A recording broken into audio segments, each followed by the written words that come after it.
Sadamsani dabarsa gurra dhaga'utti labsa Sadamsani dabarsa Sadamsani dabarsa gurra dhaga'utti labsa Waamicha hafuuraa kun waamicha hafuuraa dhaloota hundumaaf taasifamedha. Waamicha hafuuraa kana keessatti barnoota garaagaraa kan isin dhiyaatu yoo ta'u, ammaaf barumsa mata dureen isaa bara dhumaa jedhu karaa paastar Dr. Mazgabuu Abdiisaatiin kan isin dhiyaatudha. Barumsi kun walitti fufiinsaan guyyaa roobii kan isin dhiyaatu yoo ta'u, isinis obsaan hanga dhumaatti barumsa kana faana bu'uudhaan nu hordofaan affeerraa keenya. Dhaloota hundumaaf godhaan ga'ee keenyaa baana. Kutaan barumsaa har'aaf isin dhiyaate kunooti itti dhiyaadhaa. Nagaan Waaqayyoo isiniif haa ta'u, kam jirtu nagaa keessanii naguma. An Waaqayyoof galanni haa ta'u baay'ee nagaa kooti. Barumsa bara dhumaa immoo itti fufnee walii wajjin ilaallaa. Har'a kan ilaallu waaldaan kiristaanaa yeroo attamii lafarraa fudhatamti, yeroo attamii butamti isa jedhudha. Yeroo ishee yeroo attamii raawwatti isa jedhu walii wajjin ilaallaa. Yeroo isaa kana ilaalee ilaalcha garaagaraatu jira. Ilaalcha garaagaraa sana ilaaluuf fuuldura mee Waaqayyoon kadhannee jalqabna. Yaa Waaqayyoo gooftaa yeroo nu laatteef galanni siif haa ta'u. Ammoo sagalee kee nu barsiisii, xumura gaarii nu laadhu, nu gargaarii maqaa gooftaa Yesuus Kiristoosiin si kadhannaa. Ameen. Ilaalchi jijjiiru kun amma rakkina waggaa torbaatu jira. Rakkina waggaa torbaa dhufa. Rakkina waggaa torbaa suni waggaa sadii walakkaan nagaadha. Waggaan sadii walakkaan immoo rakkina. Isaa wajjin kan wal qabatetu yeroo baay'ee yaada kontroversiaalii ta'e, yaada waliin falmii qabu, mormii qabu ka'a. Ilaalcha sadiitu jira. Akka rafaatti kan jiru jira. Ilaalchi sadii suni warri tokko waaldaan kiristaanaa rakkinni waggaa torbaa sun utuu hin jalqabin butamtiidha. Waggaan torba sun ijoollee Israa'el waan gooftaatti namanneef yeroo isaan itti qoraman waan ta'eef waaldaan kiristaanaa bara ishee raawwattee amma utuu Israa'el gooftaatti amanteeti taate barri waaldaa kiristaanaa gidduu galuun barbaachisu ture. Inumatti fufa ture jechuudha. Waggaan torba waan kophaatti hafuu hin qabu ture. Daani'el boqonnaa 9 meeqa Daani'el boqonnaa 9 raajii Daani'el boqonnaa lakkoofsa 20 keessatti dubbisama 27tti. Ani dubbii kanaan nan kadhadhee waa'ee Ermiyaas jechuudha. Macaafa Ermiyaas kanaan dura waggaa 70 bakka isaan booji'aman waan dubbateef inni Ermiyaas jedhe immoo ta'ee Daani'el faana kanaaf booji'amani. Kanaaf dubbii sana qoratee raawwatee Waaqayyoon kadhachuu jalqabee yoom raawwataa jedhe.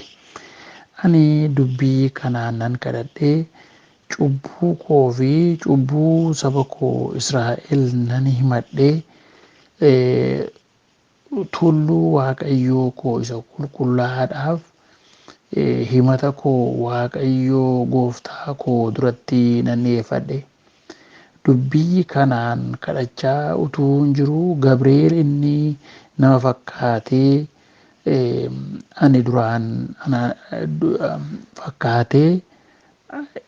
ani duraan mul'atatti argee yeroo aarsaa galgalaatti dadhabee utuu hin jiru balali'ee na bira gahe. Inni na hubachiisuudhaaf anatti dubbate. Yaa Daani'el, ani amma si qalbeeffachiisuudhaaf si hubachiisuudhaafis bahee nan dhufe. Jalqaba himata keetii irratti dubbiin tokko sitti hin dhaamame. Ati guddaa jaallatamaa waan taateef ani dubbicha sitti himuudhaaf nan dhufe.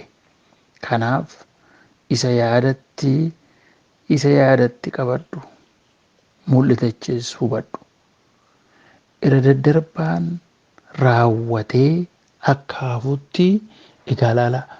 Irra daddarbaatu jira, cubbuutu jira, wanta baay'eetu jira. Irra daddarbaan sun akka hafuutti jedha Daani'el boqonnaa 9:24. Cubbuun hojjechuun akka dhaabbatutti lamaffaammoo cubbuu hojjechuun dhaabbata. Irra daddarbaan hin hafa tokkoffaa, lamaffaammoo cubbuu hojjechuun dhaabbata. Sadaffaa yakkaafis dhiifamuun akka argamutti egaa sadii jechuudha kun wanta haasa'amaa jiru. Arfaffaa qajeelummaan bara baraa akka dhufutti.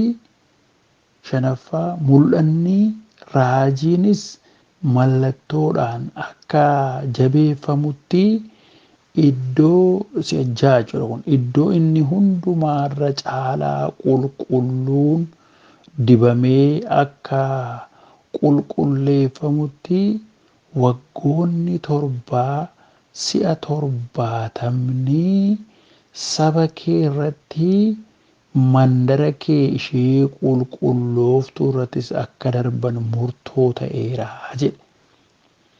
Mandarri qulqullooftuun sun Yerusaalemi. Sabi sun immoo sabi isaa immoo Israa'el. Magaalaa kee irrattis saba kee irrattis 7 si'a 70 waggaa 490 jechuudha. Weeks jedhanii Ingiliffaa. Guyyaan tokko immoo akka waggaa tokko godheetu karaa guyyaa 40 waggaa 40 jiraachisee Waaqayyo ijoollee Israa'el. Kanaafitu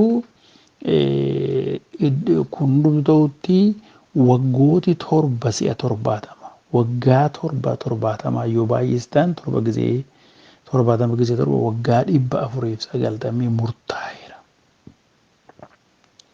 Yeroo waggaan 490 kun dhumu isa jaan jedhame sanatu raawwataa jechuudha.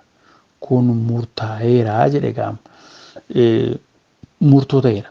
Lakkoofsa 25 yeroo Yerusaalem deebitee akka ijaaramtuuf abboommiin bahee jalqabee jedha.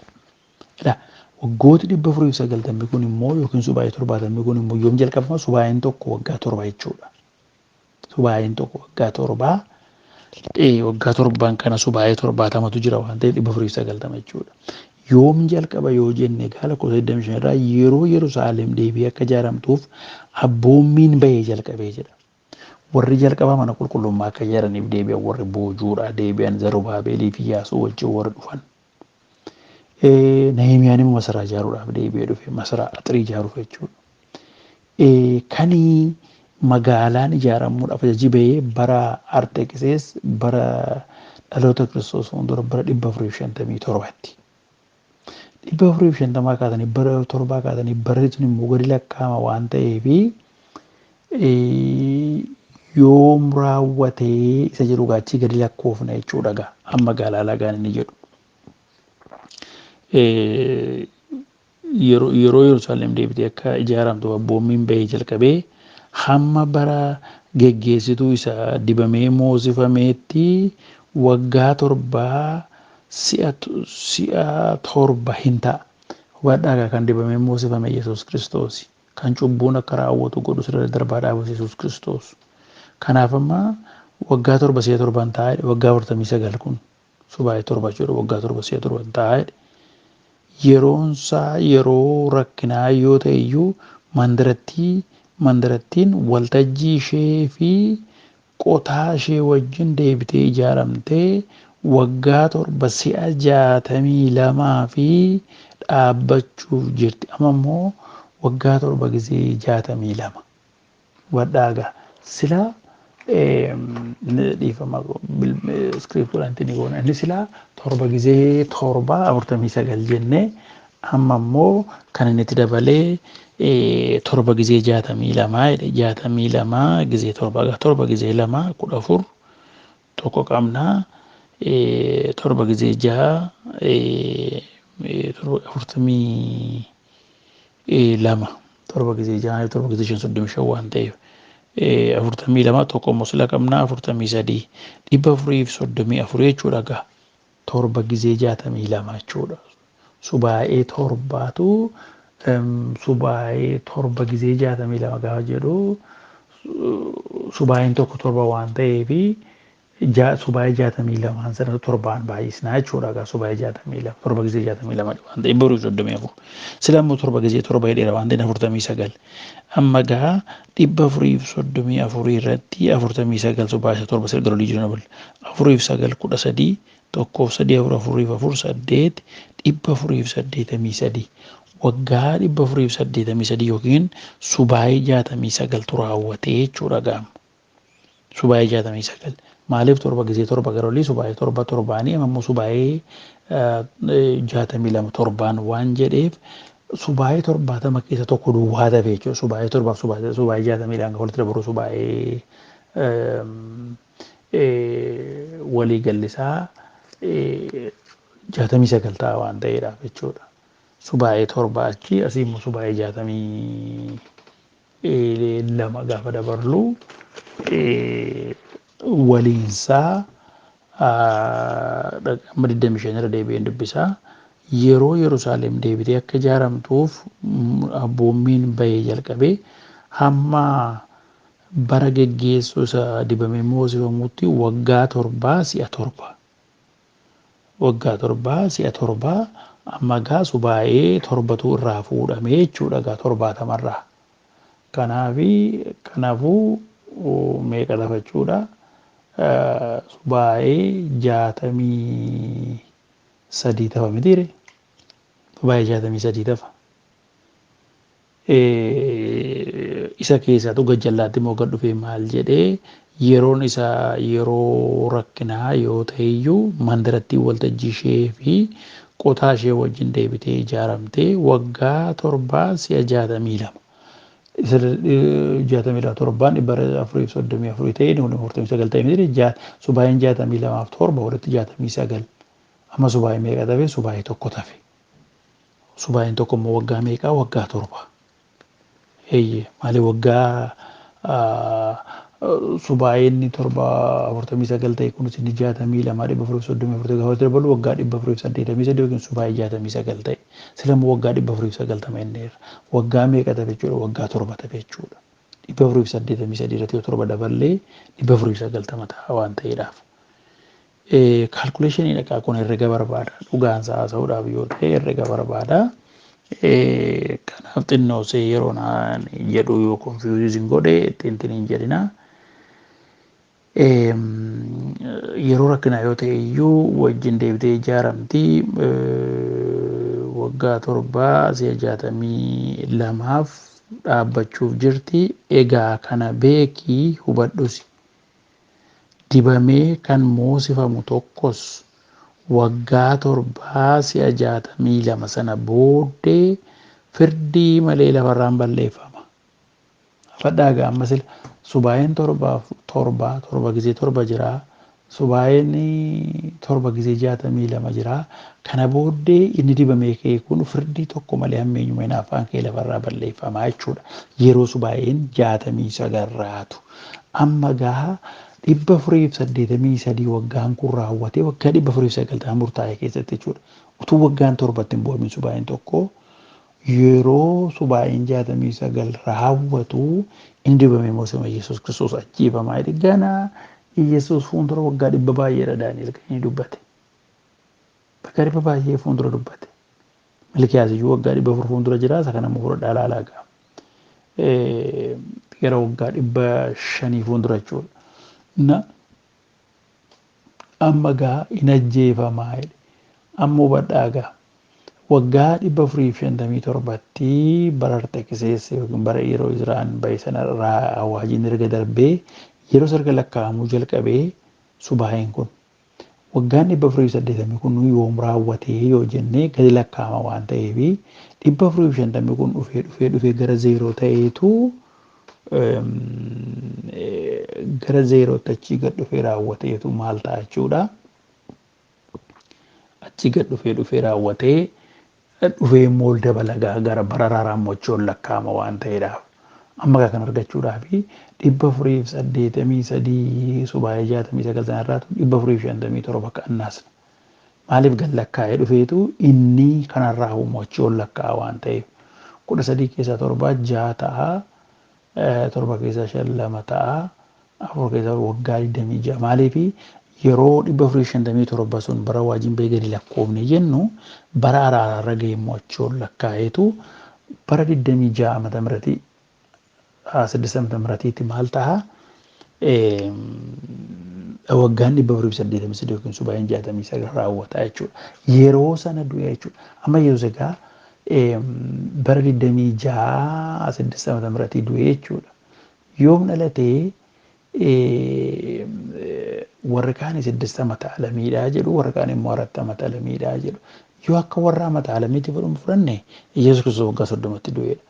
Garuu warra 6 amata alamii immoo fudhanne Yesuus Kiristoos waggaa 32tti du'e jechuudha gaa. Maaliif waggaa 30tti cuuphamee waggaa 2 immoo tajaajilee waan ta'eedhaaf. Amma gaa warri biraan immoo waggaa 26 kanatti inni cuuphamee tajaajila jalqabee waggaa 29 amata miratii du'eedha. 29 amata miratii du'eedha. Akka 6 amata miratii du'e warra jedhaniitti yoo ta'e Yesuus waggaa 30tti du'e.